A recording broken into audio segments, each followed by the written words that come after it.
Alright, so guys, so dahil alam nyo na nasira yung GoPro natin, eh syempre kailangan natin ng pamalit dyan. So although mayroon naman tayo ginagamit na SG7 Star, this is not enough for me. This is not enough for me. English? Inulit ko pa. Worth it pa rin ba ang SG Cam SG6 Legend? Testing natin. I guess ito na yung final settings natin dito. And checking lang ng mic natin. Yan. Yan. So, dito na sa may kabilang kwarto talaga yung mga gamit namin. Yung mga damit. So, ito parang naging walk-in closet na talaga siya. And, dito rin ako actually talaga nagre-record ng mga sit-in vlog. Tapos, dito ko na lang din lalagay yung mga camera. And, syempre para makapag-charge dito. Okay, so labas tayo. Subukan natin itong SG6 Legend sa labas. So outdoor, syempre, obviously, lahat naman ng camera, okay yan pagdating sa outdoor, tsaka kung talagang maaraw. And, depende na lang siguro sa quality talaga pinaka-sensor na ito. Subukan natin. Check din natin yung kanyang gyro. No? Off, low, tsaka yung high pala. Tatlo yun. Dalawang klase yung stabilization niya. Yun yan.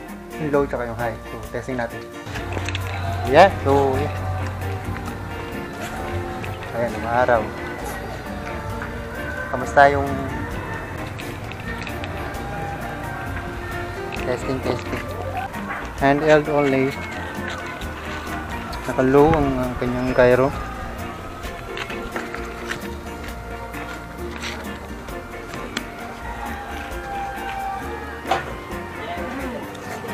Natutulog ako tapos yun nilalabas niya ako.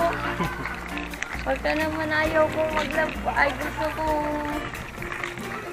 malabas, pinatutulog niya ako. At this point, yung gyro natin, naka-high. Ayan.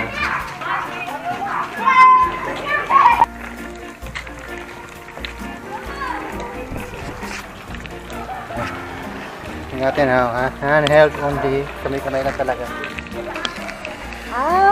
Akala ko nagpunta. Walang pagawaan dito. Magawa ng washing, TV, electric fan.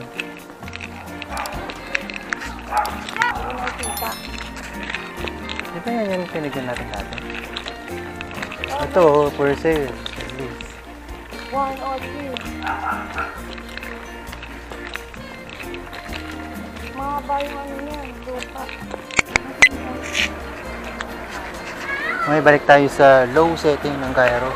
Ayan, titingin tayo dito sa may parang tiyanggihan ba ito? Hindi naman. Mabago naman, naka-plastic dito. Hello po. Bebe. Yeah. Hello. So, ngayon ito gabi na. So, ang makikita nyo lang ilaw dito actually is itong ilaw ng poste ito. Yan. So, and then may ilaw dito. Then yung ibang ilaw nandun na banda. So, medyo malayo na. Ito naka 1080-60. So, talagang mahina talaga sa liwanag to. No? So, palitan natin to. Recording at 1080-30. Mahina talaga yung ano na ito. Wala tong settings pala sa ISO. Tinitignan ko kanina. So, yun nga. Then, compare natin. Ito sa may cellphone lang, ano. Ayan. So, makita mo yung cellphone lang.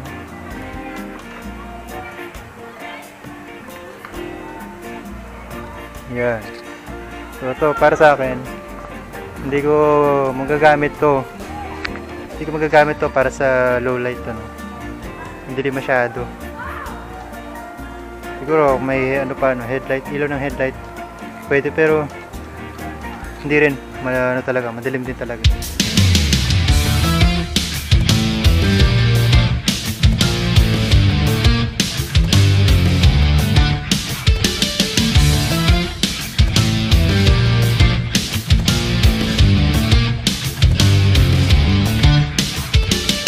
Ito yung final test natin dito sa SG7 mali pala, SG6 ano ba yan?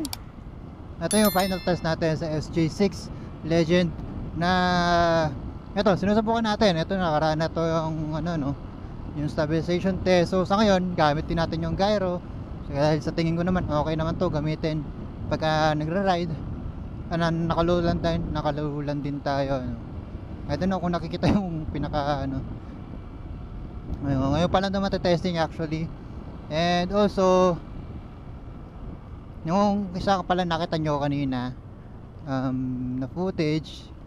Teka. Yung isang nakita nyo footage kanina, nagra-ride tayo or nagmumotor tayo, naka-high yung tawag dito, yung gyro. So talagang maganda yung stabilization syempre kapag naka-high, pero sobrang crap naman siya. At isa yon sa ayoko pagdating sa pagmumotor, ano. On preference lang naman to. Mas gusto ko kasi yung mas malaki yung nakikita, mas wide. Wind noise test. Wind noise. Actually, ito yung mic natin, medyo kumukuha talaga ng ano to, ng wind noise, pero ewan natin. Bigay ko na rin yung insights ko, no, patungkol din sa mga nauna natin. So sa gyro, yung audio pala yung audio kasi yung unang nadinig natin, ano. Yung audio niya medyo, pero mas maganda naman kumpara dun sa SJ4000 na nagamit natin dati. Medyo, ewan ko, parang ngongo yung dinig ko, pero okay na, pwede naman, malakas naman, basta yung volume niya ng audio is medyo tataasan mo. Dahil syempre kapag gumagamit tayo tulad nito, naka motovlog setup tayo, audio natin ngayon na mababa lang, I think 2 or 3, mga ganun lang. And kapag tinanggal na natin yung external mic, gumagamit tayo ng syempre mas mataas na, mga around 7 pataas or 5 pataas. Next natin yung yung sa gyro naman. Yun nga, dalawang klase yung level ng gyro nito. Merong low, merong high. So syempre pwede nyo rin patayin yan. So turn off, low, tsaka high. Diyan sa dalawa, low and high, syempre yung low mas konti yung crop. Pero napapansin ko yung wiggle. Basta medyo nakakahilo yung ano niya. Lalo pag handheld, medyo nakakahilo. Pero pagka high, maganda, sobrang ganda. Pero ganun nga, pero handheld okay lang siya gamitin. Pero pagka ganitong setup, motovlog setup, hindi okay lang. Pero ganun naman depende naman sa tao kung gagamitin niya yung mas narrow shot or yung mas wide. Nasa tao na yun. Pero maganda yung stabilization ng high level ng gyro.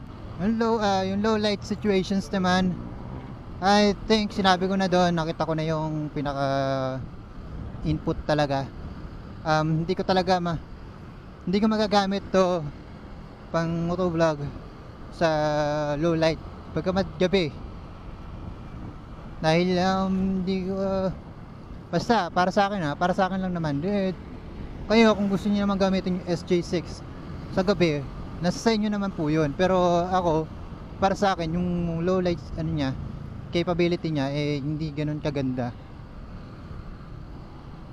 Kaya maganda talagang gamitin mga action camera sa umaga. Kaya nga sila tinawag na action camera. More on action sila talaga para makuha yung galaw ng object. Mapapansin nyo, mas maganda rin gamitin ng 60 fps sa mga action camera. Ito yung audio kapag naka lapel mic lang or external microphone. So tingin nyo, mas okay ba? Diba? Alright, so final conclusion tayo dito sa ating SJ6 Legend. So itong camera na to matagal nang na-release, siguro mga 2017 pa, at 6 years ago, 2023, sa tingin ko okay pa rin itong gamitin sa ngayon dahil syempre yung quality ng 1080p basta malinaw at hindi siya katulad ng mga umurahing camera lang din na nabibili sa market, So si SJ6 at price na 5,500, nabili ko siya na 5,500. So okay na okay to para sa akin. And regarding sa resolution, yung 4K at 2K niya is iisa lang. So kung gagamit kayo ng 4K, wala naman masama, pero parang gumamit ka lang din ng 2K ano. Siguro pwedeng gamitin 2K, goods yun, okay lang. Pero para sa akin, pinakamalinaw 1080p at 60, pero pwede rin mag 30 dahil ang 1080p na resolution is very perfect para sa price na ito. So bukod doon, sana kung may mga tanong kayo, pipilitin natin sagutin. And till next episode, see ya! Bye!